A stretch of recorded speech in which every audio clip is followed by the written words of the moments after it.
முஸ்அப் இப்னு உமைர் அஸ்அத் இப்னு ஜுரராவின் வீட்டில் தங்கினார். அல் முக்ரி குர்ஆனின் ஞானமுடைய ஒருவர் என்று முஸ்அப் முஸ்லிம்களால் கண்ணியமாக அழைக்கப்பட்டார். முஸ்அபும் அஸ்அதும் சேர்ந்து மதீனாவாசிகளிடையே மிக உற்சாகத்துடன் இஸ்லாமை பரப்பினார்கள். முஸ்அப் ரலியல்லாஹு அன்ஹு அழைப்பு பணியில் நல்லதொரு முன்னேற்றம் கண்டார். பல சாதனைகள் படைத்தார் என்பதற்குரிய சான்றுகள் ஒன்று.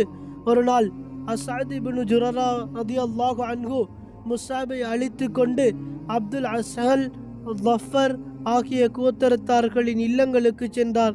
வழியில் லஃபர் கோத்திரத்தாரின் தோட்டத்திற்குள் சென்று மரக்கன்று கிழத்துக்கருகில் அமர்ந்தனர். அவர்களிடம் பல முஸ்லிம்களும் அங்கு சேர்ந்து கொண்டனர். சஅத் இப்னு முஆத் என்பவரும் உஸைத் இப்னு ஹுலைர் என்பவரும் அதுவரை இஸ்லாமை ஏற்காமல் இணை வைப்பில் தான் இருந்தனர். இவ்விருவரும் தங்களின் கூட்டத்திற்கு தலைவர்களாக இருந்தனர். முஸ்அபும் அஸ்அதும் தங்களின் தோட்டங்களில் அமர்ந்திருக்கின்றனர் என்று கேள்விப்பட்டவுடன் சஅத் உஸைதிடம், நீ நமது எளியோர்களை ஏமாற்றும் இந்த இருவரிடம் சென்று அவர்களை எச்சரிக்கை செய். நமது வீடுகளுக்கு அவர்கள் வரக்கூடாது என்று தடுத்துவிடு. நான் அவர்களிடம் கூற முடியாததற்கு காரணம் அஸ்அத் இப்னு ஜுரரா எனது சிறிய தந்தையின் மகனாவார். இந்த உறவு மட்டும் இல்லாதிருந்தால் நானே இக்காரியத்தை செய்திருப்பேன் என்று கூறினார். இதை கேட்ட உஸைத் தனது ஈட்டியை எடுத்துக்கொண்டு இருவரையும் நோக்கி விரைந்து வந்தார். இதை பார்த்துவிட்டு அஸ்அத் இப்னு ஜுரரா தனது நண்பர் முஸ்அபிடம், இதோ தனது கூட்டத்தின் தலைவர் வருகிறார், நீங்கள் அவரிடம் அல்லாஹுக்காக உண்மையாற்றவற்றை கூறிவிடுங்கள் என்று கூறவே, அதற்கு முஸ்அப், அவர் என்னிடம் அமர்ந்தால் நான் அவருடன் பேசுவேன் என்று கூறினார். அங்கு வந்த உஸைத் அவருக்கு அருகில் நின்று கொண்டு, நீங்கள் ஏன் இங்கு வந்தீர்கள்? எங்களில் எரியோர்களை ஏமாற்றவா? உங்களுக்கு உயிரின் மீது ஆசை இருந்தால் இங்கிருந்து சென்று விடுங்கள் என்று கோபமாக கூறினார். அதற்கு முஸ்அப் அவரிடம், நீங்கள் அமர்ந்து நாம் சொல்வதை கேளுங்கள். உங்களுக்கு விருப்பமாக இருந்தால் ஏற்றுக்கொள்ளுங்கள், நீங்கள் விரும்பாவிட்டால் விற்றுவிடுங்கள் என்று கூறவே, உஸைத், நீங்கள் சொல்வது சரிதான் என்று கூறி தனது ஈட்டியை நட்டு வைத்து அதற்கு அருகில் உட்கார்ந்து கொண்டார். முஸ்அப் ரலியல்லாஹு அன்ஹு உஸைதுக்கு இஸ்லாமின் விளக்கங்களை கூறி குர்ஆனை ஓதி காண்பித்தார்கள். இதை கேட்டுக்கிருக்கும் போதே உஸைதின் முகத்தில் மாற்றத்தை, அதாவது இஸ்லாமை ஏற்றுக்கொள்ள வேண்டும் என்ற ஆர்வத்தை அனைவரும் கண்டார்கள். இதை கேட்டதற்கு பிறகு உஸைத், ஆகா, இது எவ்வளவு அழகிய உரைநடையாக இருக்கின்றது, இம்மார்க்கத்தை சேர விரும்பினால் நான் என்ன செய்ய வேண்டும் என்று கேட்டார். அதற்கு அவ்விருவரும், நீங்கள் குளித்து தூய்மையான ஆடை அணிந்து லா இலாஹ இல்லல்லாஹ், வணங்குவதற்கு இறைவன் அல்லாஹ்வை தவிர வேறு யாரும் இல்லை என ஒழிந்து பிறகு 2 ரக்காத் தொழ வேண்டும் என்று கூறினார்கள். உஸைத் எழுந்து சென்று குளித்து தூய்மையான ஆடை அணிந்து கொண்டு இஸ்லாமை ஏற்று 2 ரக்காத் தொழுதார். பிறகு கூறினார், எனக்கு பிறகு ஒருவர் இருக்கிறார், அவரும் உங்களை பின்பற்றி உங்கள் மார்க்கத்தை ஏற்றுக்கொண்டால் அவரது கூட்டத்தினர் அனைவரும் உங்களை ஏற்றுக்கொள்வார்கள். அவர்தான் சஅத் இப்னு முஆத், அவரை உங்களுக்கு நான் காட்டுகிறேன் என்று கூறினார்.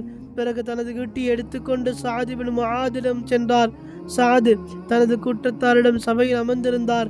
உஸைதை பார்த்து சஅத், அல்லாஹ் மீது சத்தியமாக இவரது முகத்தில் ஏதோ மாற்றம் தெரிகிறது. இங்கிருந்து செல்லும் போது இருந்த அவருடைய முகம் அவர் திரும்ப வரும்போது இல்லையே என்று கூறினார். சபையில் வந்திருந்த உஸைதிடம், உஸைதே, அங்கு சென்று என்ன செய்தாய் என்று கேட்டார் சஅத். அதற்கு உஸைத், தான் இஸ்லாமை தழுவியதை வெளிப்படுத்தாமல் நான் அவ்விரிடம் பேசினேன். அல்லாஹ் மீது சத்தியமாக அந்த இருவரிலும் எந்த தவறையும் நான் காணவில்லை. இருப்பினும் நான் அவர்களை அவர்களுடைய செயல்களிலிருந்து தடுக்கவும் செய்தேன். அதற்கு அவ்விருவரும் எனது விருப்பத்திற்கேற்ப நடந்து கொள்வதாக கூறினார்கள் என்றார். மேலும், ஹாரிசா கூட்டத்தார் உங்களால் உடம்படிக்கை முறிக்க வேண்டும் என்பதற்காகவே உங்கள் சிறிய தாயின் மகனான அஸ்அதை கொலை செய்ய சென்றிருக்கிறார்கள் என்ற செய்தி எனக்கு கிடைத்தது என்று சஅதிடம் உஸைத் கூறினார். இதை கேட்டவுடன் சஅத் சினமடைந்தவராக தனது ஈட்டியை எடுத்துக்கொண்டு அவ்விருவரிடம் வந்தார்கள். அவ்விருவரும் அமைதியாக அமர்ந்திருப்பதை பார்த்து உஸைத் கூறிய நோக்கத்தை சஅத் புரிந்து கொண்டார்.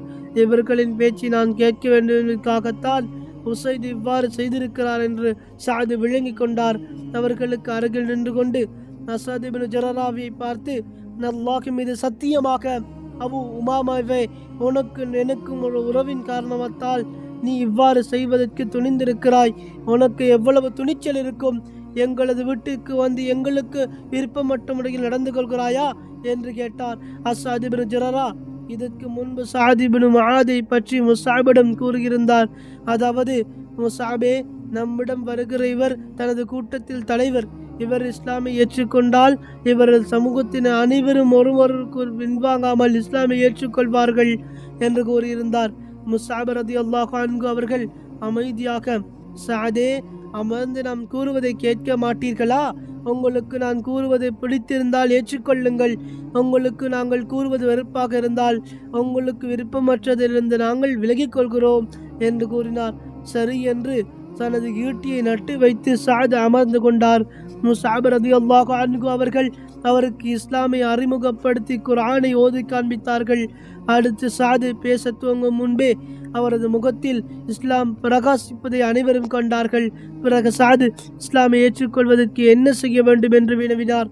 குளித்து தூய்மையான ஆடை அணிந்து லா இலாஹ இல்லல்லாஹ், வணக்கத்துக்குரியவன் அல்லாஹ்வை தவிர வேறு யாரும் இல்லை என கூறி ஒரு 2 ரக்காத் தொழ வேண்டும் என்று கூறினார்கள்.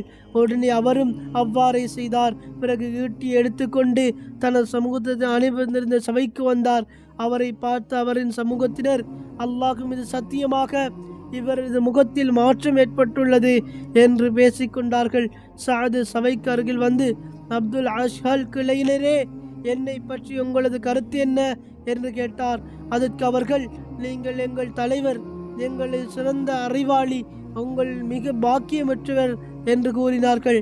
அப்போது அவர், நீங்கள் அல்லாஹ்வையும் அவரது தூதரையும் நேசிக்கும் வரை நான் உங்களில் எந்த ஆண்களிடமும் பெண்களிடமும் பேச மாட்டேன் என்று கூறினார். அன்று மாலைக்குள் அவரது கூட்டத்தினரில் உசைர் என்பதை தவிர அனைத்து ஆண்களும் பெண்களும் முஸ்லிம் ஆகிவிட்டனர். உசைரின் உஹது போர் நடந்தபோதுதான் இஸ்லாமை ஏற்றுக்கொண்டார். தொழும் வாய்ப்பு கிடைப்பதற்கு முன்பாகவே போரில் கலந்து கொண்டு ஈரமரணம் அடைந்தார். இதனால் அவரை பற்றி மிக குறைவாக அமல் செய்தார், ஆனால் அதிகமான நன்மை அடைந்து கொண்டார் என்று நபி ஸல்லல்லாஹு அலைஹி வஸல்லம் அவர்கள் கூறினார்கள். அஸ்அத் இப்னு ஜுராராவின் வீட்டில் தங்கி முஸ்அப் ரலியல்லாஹு அன்ஹு இஸ்லாமின் அழைப்பு பணியை செய்து கொண்டிருந்தார். மதீனா வாசிகளில் பெரும்பாலானவர்களின் இல்லங்களில் இஸ்லாம் நுழைந்திருந்தது. ஒவ்வொரு வீட்டிலும் ஆண்களும் பெண்களுமாக பலவி இஸ்லாமை தழுவியிருந்தனர். ஆனால் உமையா இப்னு ஸைத், சக்மா, வாயில் ஆகிய குடும்பத்தினர் மற்றும் இஸ்லாமை ஏற்கவில்லை. இவர்கள் அவர்களது இனத்தைச் சேர்ந்த கைஸ் இப்னு அல் அஸ்வத் என்ற பிரபல கவிஞரின் கட்டுப்பாட்டில் இருந்ததால் அவர் அம்மக்களை இஸ்லாமை ஏற்க விடாமல் தடுத்திருந்தார். ஆனால் அவர்களும் பிற்காலத்தில் கந்தக் யுத்தம், அகழ் போர் நடைபெற்ற ஹிஜ்ர் 5வது ஆண்டு இஸ்லாமை தழுவினர். நபித்துவத்தின் 13ஆம் ஆண்டு ஹஜ்ஜுடைய காலம் தொடங்கும் முன்பே மாபெரும் சாதனை, வெற்றி என்ற நற்செய்தியை எடுத்துக்கொண்டு முஸ்அப் ரலியல்லாஹு அன்ஹு மக்கா திரும்பினார். நபி ஸல்லல்லாஹு அலைஹி வஸல்லம் அவர்களிடம் மதீனா வாசிகளின் செய்திகள், அவர்களின் சிறந்த பண்புகள், அவர்களுக்கு இருக்கும் ஆற்றல்கள், மன உறுதி ஆகியவற்றை விவரமாக எடுத்து கூறினார். ஆதாரம் இப்னு ஹிஷாம். அகபாவில் 2வது ஒப்பந்தம்.